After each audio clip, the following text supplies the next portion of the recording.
All right. Welcome to Biokats, the flag football and HoopsTracker podcast. Jerry Howard, your host. We are doing a lot of great things. We have Jimmie Searfoss from 9 News Prep. He's our new prep reporter. He replaces Ashley Moore. Everybody knows about Ashley out in Minnesota now that she's having a lot of fun. But Jimmie, welcome to the show. Hey, thank you very much. Shout out to Ashley Moore too, because Ashley Moore is a good friend of mine. We go back, man. We go way back because funny enough, like right out of college, I interned at Uh-huh. nine, right? And Ashley, she was one of the few people that was around a lot because summer you take all your breaks, and Yeah. she actually recently came up from Tyler, Texas. Yeah. There was an open spot down in Tyler, Texas, and she helped me get a spot down in Tyler, Texas. And then Ashley Moore goes up to Minnesota, meaning there's an open spot in Denver. So she kind of, put in a good word, and we, networked my way up to her, her old job in Denver. So I owe her a lot. No, she's awesome. I stay in touch with her quite a bit. It's fun seeing the growth of the WNBA and women's basketball, and she's having a blast up there in Minnesota, but she hasn't experienced a true winter yet in Minnesota. So it is definitely different than Tyler, Texas. Yeah, I know where she comes from. So yeah, it's just gonna feel something a little different up there. It's gonna feel like, holy smoke, what did I do? But that's okay. So, Jimmie, talk a little bit about your journey because when you finished high school, you graduated during COVID, right? You were playing baseball, your season got shut down. Obviously, your life got flipped upside down. Talk about talk about your journey and what that experience was like for COVID, because that was strange for everybody. Such a weird feeling. And it was kind of the same as everyone else. The joke on the internet is like class of 2020 kids just always talk about how they didn't get a prom. But hey, that did kind of suck that we didn't get a prom. I didn't get to finish Yeah. the baseball season. And I remember hopping on the bus after that last game, and they're like, all right, we'll just stay in shape. We'll be back in 2 weeks when this thing all blows over. And then, 6 years later, here we are. Never saw the end of that season.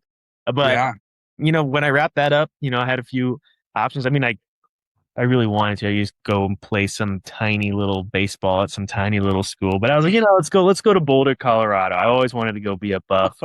My parents went to CU, grew up loving CU, and Okay. I had my options open to other schools, but the problem is I toured CU first, and you can't do that. It looks too Yeah. gorgeous there, So Oh, decided I want to be up there, and then I always liked sports. It's kind of the classic, I'm 5'7", I'm not going to be going playing professional sports. So let me just hang around the sports scene. So mhm. I did that. And, at some point I realized that I'm going to have to really take this stuff seriously. So I started, hitting it hard. And honestly, thanks to COVID, it kind of opened up a lot of opportunities to start mingling into spaces like CU football team and, like doing radio stuff because I could record it from my apartment, So I Right. linked up with a radio station out there. I was writing for CU's, newsletter, newspaper at the time, the student newspaper, and then the Mhm. broadcast club over there. So I really started getting my fingers into everything and Nice. navigating it while we're getting out of COVID. Because that first year in COVID, it was pretty tight. You couldn't do a whole lot. Yeah. You couldn't even at one point like walk with more than two people outside. Right. It was Right. cracked down Social distancing, crazy distancing, stuff. masks, even outside. I had one in-person class my freshman year, which Mhm. was crazy because I was terrible at math in the comfort of my bed at 8 a.m. on a, Right. you know, so Yeah.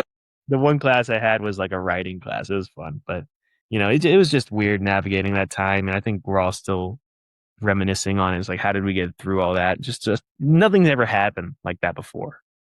Why? So, I mean, most athletes, I used to play college football, but most athletes want to be around the game after the game. Why did you choose sports journalism versus maybe physical therapy where you make a little more money or being a trainer or just something like that, right? Yeah, and that's a great question because I think I really enjoy writing. I always really enjoyed writing. It was something Mhm. I was, halfway decent at. And I remember like a third grade teacher told me I was good at writing. So I was like, all right, this is my thing. I grew up like always wanting to do play by play. That's like the Mhm. easiest like, gateway into it. But then you start going on, and I really like telling the stories too, because you can kind of really be creative. Yeah, You can be as creative as you want in this stuff, and I hope that shows in my work because I try to get as creative as possible, and because there's so many ways you can go about it. Like essentially the way I look at my job is like I like to think of I'm like almost like a YouTuber. I watch a lot of yeah. like sports YouTube guys, and it's kind of my Mhm, own way of having a secure base where I have a steady mhm. income, and I'm just like a YouTuber for the news. You know what I mean? I like the story element. With if I'm a physical trainer, then I don't get to take in as much of the spectacle of the moment of like the wow. So I'm trying to take that and present it. It's cool. It's cool. And I'm a bit of a chatterbox too. So Well, good. Well, that's great for sports journalism because you got to no talk kid. and fill space. So, what makes covering high school sports different than maybe college and pro sports? Well, I love it. Oh, I love this because it's getting to a point where it's starting to be questionable. But I realized when I was out in Texas that this is kind of the last pure sport. You know what I mean? Like this is the last level where sports is purely about the sport. And, in certain places like Texas, 5A, 6A, you get Yeah, up there. I mean, heck, even here, it starts, there's money sometimes getting involved, high school athletes making NIL, there's suspicious transfers and everything like that. But you get down to a 3A football game, and if I'm in Texas, and if it's like Troop versus ARP, Texas, yeah, and both these teams are 7 miles away from each other, and they are both Tigers as yeah, their mascot, and they're both wearing maroon and white. This is the most pure game in yeah, this. This is the most pure game that I'm going to find anywhere. Their parents are out there for the love of it. The band is out there for the love of it. The kids are out there for the love of it, and that's the only motivating factor for them. And that's great. I love the idea of that.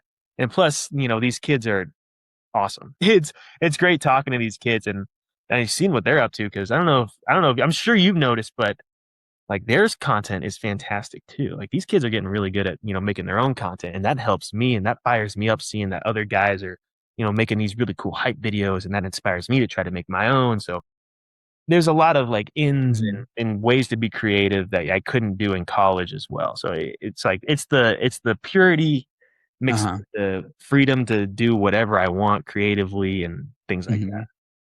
Yeah. As you're covering high school sports, what's kind of one big story that you covered that really emotionally grabbed your heart? Oh my gosh, it was my favorite story I ever did was the one I just got here. Like I just got here. Hmm. It was one of my like first month in, and it was a Columbine versus Dakota Ridge lacrosse game. I have it pinned on my Twitter profile because I Okay. I love it so much. The game was dedicated to a teacher that had come back because had to retire early because she was battling cancer. And Right. that's always such a heavy story to tell, and Yeah. you don't want to mess it up. Right. I'm really proud of how it came out. We shot it great. Me and DeMarco. DeMarco's my partner and all of this. Yeah. And we were really happy with how it came out because you want to do her justice in such an emotional and heavy time for not only her but the kids as well and the fans. Yeah. So I was really happy on how that came out, and because it's a high school sport, we have all the access we can to tell the story that Yeah. deserve to be told. And that's probably my favorite story I've told, so far. I was looking back on it and I was like, this is the good stuff. And Yeah. and it was using sport to tell a broader story, which is Hmm. the best kind of sports journalism, I think. Right. No, that's awesome. How do you how do you decide what teams athletes deserve the spotlight? I know everybody's out looking for that story, but how do you kind of decipher through? Because there's, you got 350 high schools in Colorado. You have a whole lot more in Texas. Yeah. But how do you filter through some of that to get down to like, hey, maybe it's an angle, maybe it's a particular story. What goes into that? A lot of people don't know. Yeah, well, I mean, I love reaching out to these coaches. When I first got to East Texas, I did I know Scotty Gaines told me I should do this. Was I reached out to every single coach and Yeah. athletic director in the region. Mhm. Now here, Colorado, that's the whole state pretty much because we Yeah. cover pretty much everything in the state. Right. So I do my best with that. But in that email, it says, "Hey, my name is Jimmie Searfoss. I'm always looking for stories, but that doesn't necessarily mean your team captain that rushed for this many yards. I put this many points Mhm. on the board. I want Mhm. the personal interest stories. I want to Mhm. go a little bit deeper than what the stats are, and that's always great because I sometimes the story is this kid is really good, but Right. generally in that you can find something smaller and focus on that. Like recently, we were in like yesterday, we were at Mullen. There's a kid, Troy Mailo, one of the best edge rushers in the state. Yeah. We could talk about how great he is, but we could also talk about how he's brought his Polynesian culture to Mullen, and now how Mullen has embraced this Polynesian culture. And now the slogan that they go through is it means true brotherhood, but in Samoan or something like that. Mhm. So a lot of times I'm always looking for something smaller to teach someone about something or emotionally trigger something or just make it memorable. That's kind of our big slogan in the Nine News Sports Department is make it memorable. So, because sometimes the story is this guy's great, but other times, let's focus in on something. And there's always something at every single high school. I don't Yeah. care if it's the worst school, 0-9, Yeah. everything. There's something every single time. Yeah. Yeah, exactly. What How do you build trust with athletes and coaches? Because, getting in, and you already mentioned, the NILs floating down into the high school ranks. I mean, we've already got, well, Colorado has a handful of kids that already have like NIL stuff. They already have agents. They already have, all of that. But is that filters down and kind of muddies the waters for high school? How are you building trust with those coaches and those athletes so that they'll open up and tell that story? That's another magic trick that a lot of Yeah. people don't understand because not everybody will open up. And it's a game that like, you play really heavily over in the pros and the college, but like you said, especially now here in the high school ranks, it's getting a little bit to be like that. I remember in East Texas, there's, you know, some of these bigger schools in Texas, now they have PR departments and now they have guys you have to go through to get the coach and stuff like that. And being super transparent on Hmm. everything, our plan and how we're gonna, go about things is Hmm. important. And I know just being, yeah, like I said, transparency, just being clear on what our intentions are and what we plan on doing with this, whether that ruffles feathers or not. Being, very clear on social media. You talk about, get building trust in the kids. That means like tagging them, interacting with their social media posts, making sure that you're a familiar face for them is huge. Hmm. So I'm always doing that with coaches and with kids and making sure that they know that I'm there for them. You know, Right. that my realistically most of the time my job is not, I'm not here to ruin some kid. You know what I mean? I'm here to props. Well, yeah. I mean, yeah. Yeah. I mean, it's not. I mean, Yeah. we won't mention any magazine names or anything like that, but we're not here to do that, right? This Yeah. isn't this You isn't know, yeah. I'm here to tell good stories. And, if you got a good story. Now, there are times where, like even this year since I've been at nine, where, some feathers might have gotten ruffled. Just we're trying to communicate on something and maybe we're confused on like what our intentions are with this information. But, at the end of the day, the story came out and it was good. And, it's factual as long as the facts are straight. I mean, that's all I can do about that. But it's just showing up consistently, making Yeah. sure my face is there and that they can openly talk to me and we can have an open, honest conversation about whatever we're doing. That's the most important part. And I try to show up as much as I can. I mean, you did mention, right? You were kind of a little bit of an intern, went down to Tyler. What was that moment like when you came back into Nine News and now you're the prep guy? It's funny. I had a snap. I took a Snapchat memory on my last day. I was like, all right, it's like August 18th, 2024. All right, Mhm. the goal is to get back here as fast as possible. in less than 2 years, I was back there. It was like a year and like 7 months. I made it back. So that it was kind of a it was kind of a all right, well now what moment because What's next? yeah, what's next? Because Denver was such a north star for me. Because everything, like I remember sitting down in the office when I first got to Tyler and like, all right, what are our goals here? Like, well, my goal is to get back to Denver, Colorado, Uh-huh. and then I did it, and I didn't think I'd get back here so fast. I thought there'd maybe be a market in between that I'd jump up, Uh-huh. but I didn't feel like overwhelmed with it. I didn't feel like I was out of my comfort zone. I didn't feel like I wasn't ready for it. I learned a ton when I was here through Scotty, Yeah. through Ashley, through Ariel Pursuto Mhm. this year at the time. There was a lot to learn, and I really soaked it all up because that was the time I spent as an intern was more valuable than pretty much a lot of my broadcast classes in college because I was around it. These guys are the best, Yeah. best. This is like Yeah. Nothing News is of all the places that we talk about it. There's around Mount Rushmore for local news in this country. Nine News is on it. Stories are that good, and the journalists are that good here. So I being a part of that. I don't know if I would consider myself up there with guys like the John Treach and everything like that. I don't know if I'm on that Yeah. level yet, but feeling like I'm gonna get there soon because I'm here and just because being around them, like that's a great feeling. I felt like I was gonna get so much better when I got back here.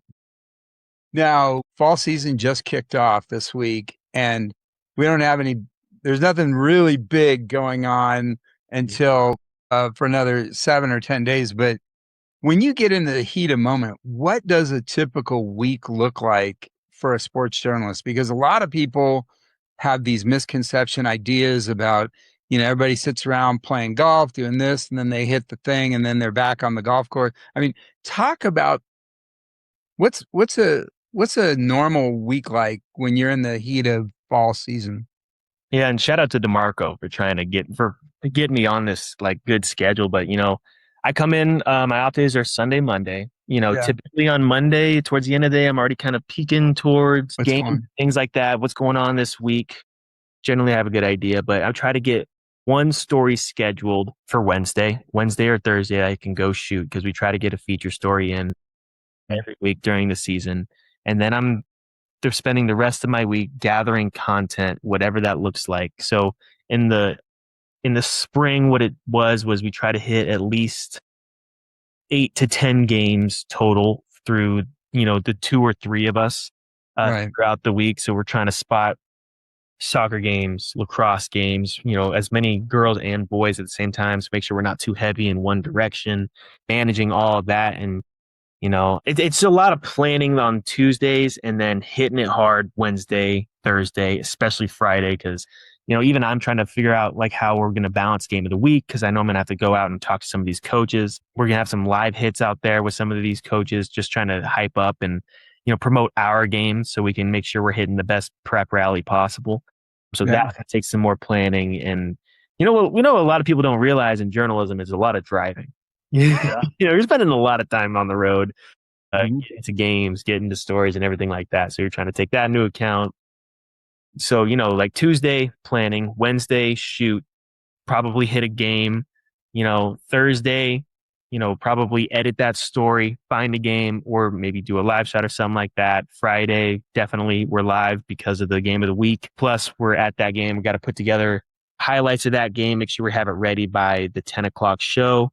And then we're probably live in that show again as well. And, it's a Mhm. lot of it is a lot of work. It's a lot of, planning and a lot of execution. And can't not execute. Those deadlines come fast. You gotta Oh, be ready to slam those things together. yeah, and you just gotta be the biggest thing is you have to be consistent. Talk about, you know, what was the biggest misconception for you once you got in it that you thought it's gonna be like, and it wasn't like that at all? Probably just because when you're in college, they teach you how to do things, and it's so by the book. Then you get out there and you realize it's what works for you. You know what I Mhm. mean? The way I go about scripting my stories and getting them done isn't necessarily the same way. Maybe John does it, or Chris does it, or Scotty does it. Everyone has their own certain way of doing Right. things. It has to be the most efficient way for you. So that's kind of the big trick I tend to find for a lot of young journalists is that, they want to do it the way they were taught and they want to do it, by the book, step by step. But sometimes just reality is you got to get that thing in. And, Mhm. if you can get it in, maybe cutting out step three, then you can do it cutting out step three. And that's something that everyone learns, as they get going early on. So that was great about the interning process for me is that I kind of Mhm. figured that out for me before I got to my first market, which meant that I could already just kind of hit it when I got to my first market real fast. Right. So that sped up that process for me, which is probably why I ended up coming back a little, a little quicker. Yeah. What now, just the last couple years with the impact of artificial intelligence, the easy access to it, how, as a sports journalist, how do you balance using that as a tool versus relying on it too much, honestly? I mean, there's there's this balance and it's coming, and I'm not quite sure there's a right or wrong answer, Yeah. but how do you leverage that? It's interesting because I think I probably could use it more. And I try to use it specifically. I use it for in ways that would help me just be more efficient, whether that's, take this dialogue, put it out, find me the best quotes, something like Mhm. that. I try not to, I don't let it write for me. I'm very prideful in my writing. So Yeah. I don't Oh, let it, gotcha. I prefer not to let it write for me. Social media wise, I could probably use it a little bit more just to turn out some faster content and maybe some more like highlighty stuff put together. Mhm. Cause I Yeah. don't know how I think it's AI on how some of these kids are doing it, but I'm not sure. So it's mostly just making life more efficient for me. Like, scripting things out, maybe writing a headline, give me a lower Right. third for this. I know my company in particular is pretty big on trying to use AI to streamline just the nuanced stuff, Mhm. like I said, like a headline or things like that, maybe just Yeah. lower. But I honestly should probably use it more because I don't realize like people use this stuff all the time. So I'm still trying to figure that out.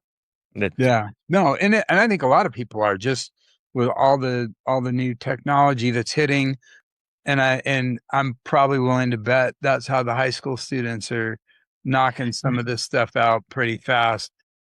How do you, with a lot of these stories and balancing that they still are kids, but with sports there's a lot of competitiveness. How do you how do you balance the stories while remembering, these are still young men and women. I mean, they're still growing up. They're still, you know, our doctor has a joke, your brain's not fully developed till you're 25. They're still growing. How do you balance some of that and keep it, I guess, keep it, this is still high school. yeah, it's trying to keep in mind that these kids are kids. You know what I mean? Sometimes it's Mhm. just putting that into perspective.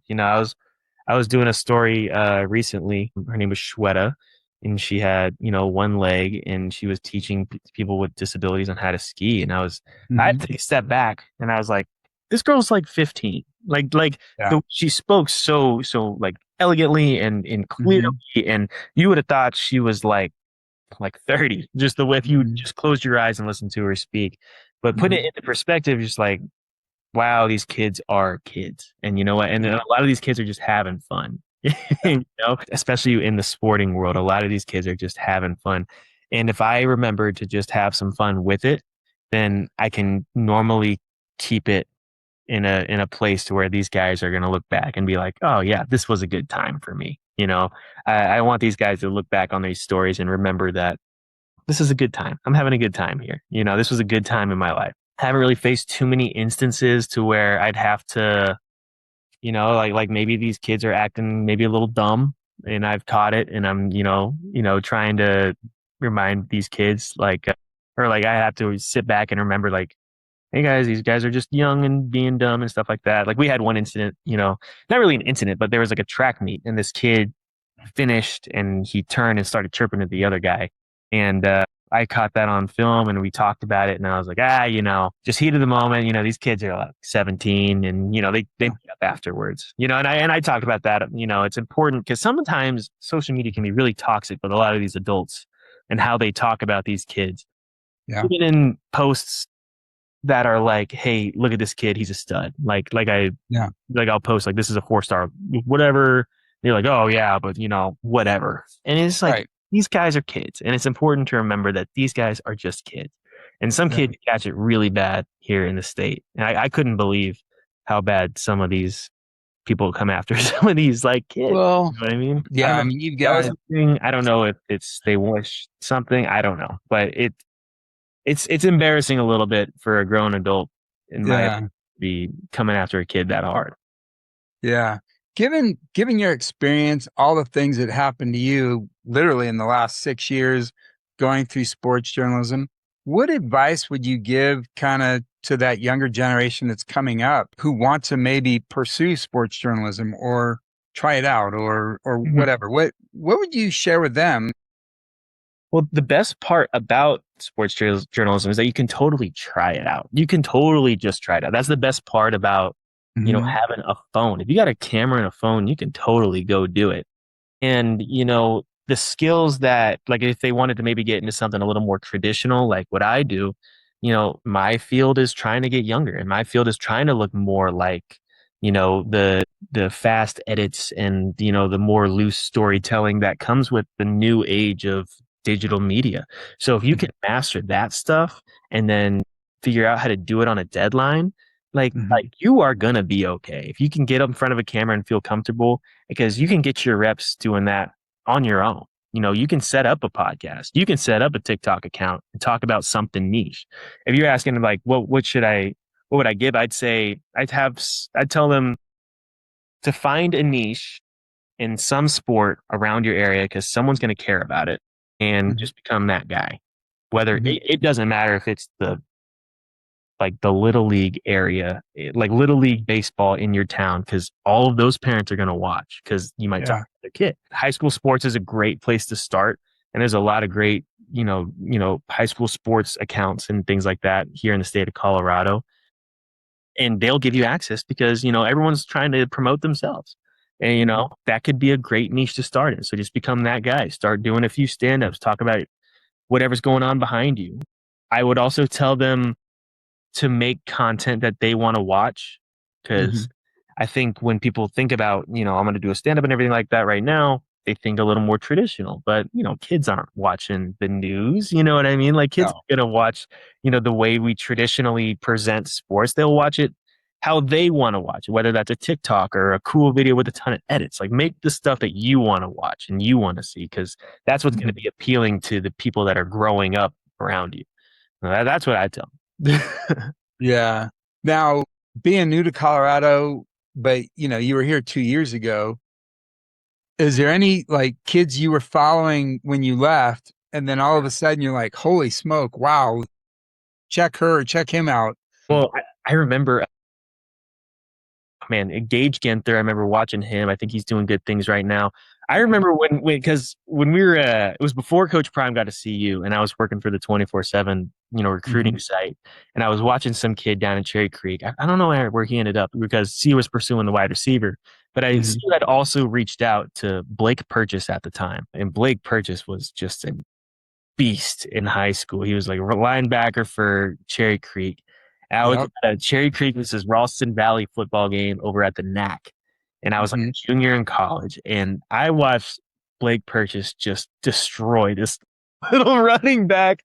And I was Yeah. like, wow, that kid is going to be a stud one day. And he is a stud now. He was at Oregon for a little bit. I don't know exactly where he's at right now, if he's Yeah. gone and stuff like that. But, that guy is someone that I remember, seeing vividly and go and play. Yeah. I was gonna say, like with Colorado, right? 4.5, 5 million population. Heck, you go down to Tyler, Texas, it's probably 5 million. But I'm just, Texas is so big, and there's just so. I mean, if you look at like Dallas and Houston alone, produce 400 Division I football players every year. Yeah. 400, and then people look at Colorado and like you get. I mean, this year we have a nice crop of quarterbacks that have hit top 100, which is I think the first time in a long time. But with the women's sports, I mean, you got Yeah. Crittenden who just went down to Texas. You got Sienna Betts at UCLA who just won a national championship. You know, Yeah, it's great. And that's just I feel like you don't see it as much and most people and Colorado's been incredibly progressive when it comes to these women's sports. You know, we were talking a little bit beforehand, but the flag football, like that's not a thing in Texas. That's not even close. That's like It's maybe not on even the way. sanctioned yet, right? Not sanctioned yet. I know it's coming up. They're talking about it, but I don't think they accepted it for this next upcoming season. So Colorado's really leading the pack there. So when this thing blows up, and it will, especially when you know it hits the Olympics in 28, like this thing is going to blow up, and Colorado's going to be in perfect place to just dominate it. And it's kind of already happening. You know what I mean? You know, especially Ariana Aki out there. She's, you know, killing it on the national stage, not just in the Colorado stage, in the national stage. She went up Oh on, yeah. on the NFL network and started running things. So she's great. You know, it's time for some of these colleges around here to start, you know, having some serious D1 flag football teams. So she doesn't, you know, pop over to Nebraska and everything like that. Guess where she's going to college? Yeah, she's going to Nebraska. Yeah. But Nebraska's really big on like their women's sports too. You know, they Yeah. dominate like volleyball and softball and things like that. But Oh yeah. the talent level of women's sports in Colorado is really eye opening. And there's so many women that are, you know, taking that next step. Like even yesterday at Mullen, there was a girl that was working out with the football team, like hitting it hard in the weight room, working out with the football team. And I Mhm. guess she plays volleyball and track, and she's in so many places and doing so many things. I don't know what the difference is because you know it's just not something you see as much in Texas. Yeah. Like you know you don't see that, and so I'm interested in finding out why because Yeah. No. the I mean, stuff out it's here is impressive. you're gonna see as you start going through, right? You're gonna see, right? I mean, Colorado women's sports are a hotbed. It doesn't matter if it's softball, volleyball. I mean, volleyball pumps out 80 Division I players every year Yeah. as a Wow. girl sport. It's crazy. And then you got softball, you've got basketball, you've got lacrosse, you've got soccer. It's a hot. I mean, how many girls are playing professional soccer from Colorado? There's at least four or five. Oh yeah, the big ones, like at the top level, like Sophia's. Yeah. Oh my gosh, I'm blanking on her name right now. She's with the Summit. She's the captain of the Summit. She's Heaps, Lindsay Heaps. You know, Yeah. she's fantastic. You know, like like the talent level is insane. You know, Fossil Ridge is always turning out great girls soccer players. So yeah, I'm really excited to see that. So, Jimmy, this year with Nine News, talk about what is the biggest goal and then what's kind of the impact you want to make and taking Nine Preps to the next level. You know, that's funny you said that. We were just trying to come up with like a mission statement for us. You Hmm. know, I was thinking a lot about it, and it was something along the lines of, you know, I want to put these kids, you know, on a pedestal, not for just their great play, but who they are as people. I think Hmm. Colorado makes a lot of great students, and you talk to them and you can Hmm. find that out. They're creative, you know, they speak well, they're smart kids, and Hmm. I'm excited. I just want to tell their stories and to give them something that they would want to watch. Coming from a little more of a youthful energy, Hmm. I'm really big on the social media. I want to blow that up more. I had a good thing going in East Texas where it felt like we had a great relationship between the student bodies and our sports team to where Hmm. they would be very cooperative with us and we'd be extremely cooperative with them to where we would all rise together. And that came with Yeah. I want to help out and, you know, put on a pedestal, not just the athletes, but also the student journalists, the Yeah. student media guys. Cause I mean, what they're doing, I've said a few times today is I think it's incredible what they can do with their cameras and their shots and their highlights and things like that. So taking this to the next level just means just getting more involved with the kids. Hmm. And I'm even trying that now. I'm talking with the Chatfield marching band right now to Nice. them to send me music to edit to for highlights at the end of every Sunday. That's my little Cool. recap. No, I love it. So I'm trying to make this as much about the kids as Yeah. I humanly can. You know what I mean? So, No, dude, that's huge. That's awesome. and I really want to do is some more crowd work because you know in East Texas I got really into the crowd work and I did it a little bit at the Regis Jesuit state championship game against Arvada West. Nevada West. Yeah. So well, we did that, yeah, and then that was a baseball game, and then lacrosse games. We started doing it more, and Yeah, Mhm. those games were crazy. Those Arvada West versus Regis Jesuit baseball games. Well, when you got some of the top talent in the country, I mean, the pitcher from Arvada West, he's already committed to Texas. Mm-hmm. I mean, Cooper Base is impressive. he's a Cooper base. He's a special player. And then Regis has a ton of players. Baseball seems to be Colorado's sport for boys where we're pumping out players. I mean, there's so many players from Colorado in Major League Baseball right now. It's crazy. I could not believe going to that Regis Jesuit signing day. I couldn't believe the baseball side. It was Oregon, Vanderbilt. It was about four other D1 players. The whole Yeah. lineup, the whole starting Yeah. lineup was going somewhere to play baseball, whether it was a good JUCO or a Division I school. I was shocked. That's a top team in the country. That's not just a top team in the state of Oh, Colorado. absolutely. Well, And in Arvada West, I mean, both of those teams pretty legit if they were to hit the national circuit. So, yes, yes, and the 100%. players coming out and there's a long history of baseball players coming out of Colorado. Especially even out of Arvada West, Lord knows with Mr. Halliday. But what I really appreciated, it got a little heated at times. It got too Oh much. yeah. I Oh yeah. appreciate the passion of packing out a stadium, because a packed out stadium for a high school sport, I think, is one of the best spectacles you'll see in sports. My favorite moment in my career, which is, I get, not long, but it came in the 4A state championship game for lacrosse, where it was Cheyenne Mountain and, oh man, I'm blanking on who they were playing. I think it was maybe Evergreen, and they scored in like triple overtime, walk Wow. goal, and everyone just went Bonkers. it Yeah. was it was like the favorite, and I shot it real well. I'll give myself a pat on the back there. I try not to give myself too many pats on the back, but I'll give myself a pat on the back there because I shot it really well. And Uh-huh. everything, the celebration, the goal, him doing a terrible flip after, the goal out of excitement. It was fantastic because this kid is like, he was 5'6", 140 pounds. He just won the state championship game for his school in the highest level. And that's going to be something he remembers for his whole life. And, Absolutely. I guess that's what I try to remember, that these guys are doing something that they're going to remember this for their whole life. And if I can document that, that means I did my job. Absolutely. Jimmie, this has been great.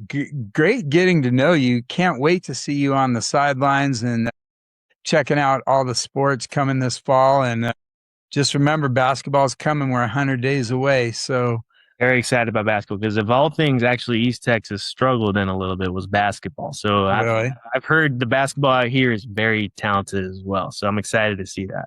this year, level playing field, but there's some big things that are going to happen in basketball this year. Last year, Crittenden broke the all-time scoring record for boys and girls.